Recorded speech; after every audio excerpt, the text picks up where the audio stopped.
Real quick before we're done for this week's show, it's not often that I get a real celebrity in here. We were treated to a special visit from John Daly. If you've been in Las Vegas for a long time like I have, you'll remember him as being the guy on the news, the anchor on News 13. Nice to have you here, John Daly. Goes back a long way, Terry. Great to be here with you, by the way. So do I. And I know that the reason why I've got you in-house is because you're around for the induction ceremony that we just did with the Nevada Broadcasters Hall of Fame. Congratulations. Thank you. I have seen you on the news because I've been around that long, and I remember back in the Kathy Ray days. That's right. Kathy and I are still good friends. Kathy's back in Rhode Island now, so we correspond quite a bit. And that's where she came from originally. Actually, she and I worked together in competing stations in Rhode Island, and that's how she came out here. That's funny. Yeah. You know, it really is a small world, especially when you get into the broadcasting industry. Very true. John, I know when we originally lost you from anchoring here in Las Vegas, that was when they got you for the Real TV show, right? Absolutely, yeah. And it's actually 20 years ago. It's almost the 20-year anniversary of me leaving Channel 13 and going to do Real TV. And how long does it feel?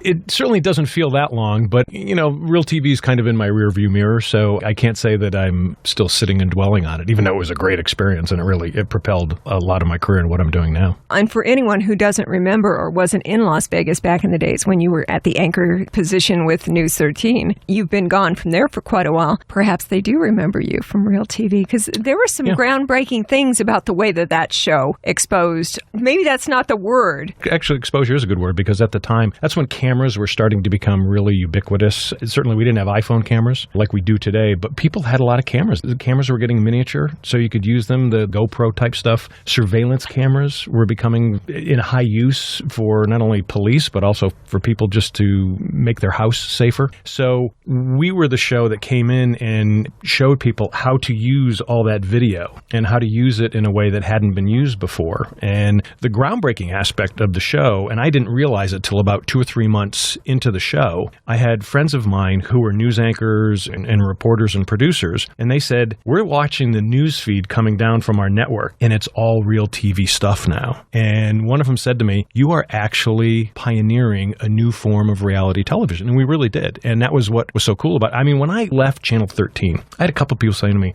are you nuts? I mean, you're in Vegas, you're living like a king here. And for some reason, this show, they kept coming after me. And I thought, at the time, I was just turning 40, and it was like, am I going to be the next Peter Jennings? Probably not. So let's go take a step out. And my entrepreneurial juices kind of got going. But 3 months into the show, and even to today, you can look at 60 Minutes, 2020, they're all doing Real TV, and we were the first ones to do it, and we kind of showed people how to do it. So that was really exciting. Groundbreaking is a great phrase for Real TV and what you did. And that started, in 96 or 96 something? was when we started, yeah. We went on the air September 1996, yeah. And those were the days when people didn't know what reality TV was all about. Now it seems like that's all that's out there. Well, and reality today is totally different. Actually, the reality TV you see today isn't really reality. It's all scripted. That's what I've heard. And people come up to me and say, well, how come you're not in? And I say, well, really, you're taking everyday people and you're turning them into actors. And when people complain about it, and I say, well, look at the business model of reality TV. If you're a studio executive and someone approaches you about a show, that means you're going to be investing a lot of money in a show. In 13 shows, you might be investing $2.6 million. That's $20,000 a show. So you have to know what's in episode 1, what's in episode 2, what's in episode 3. In true reality, we didn't know what was happening because it was live action caught on tape that just jumped in front of the camera. What reality TV is doing today is they are scripting everything out to make it look like it's jumping in front of the camera.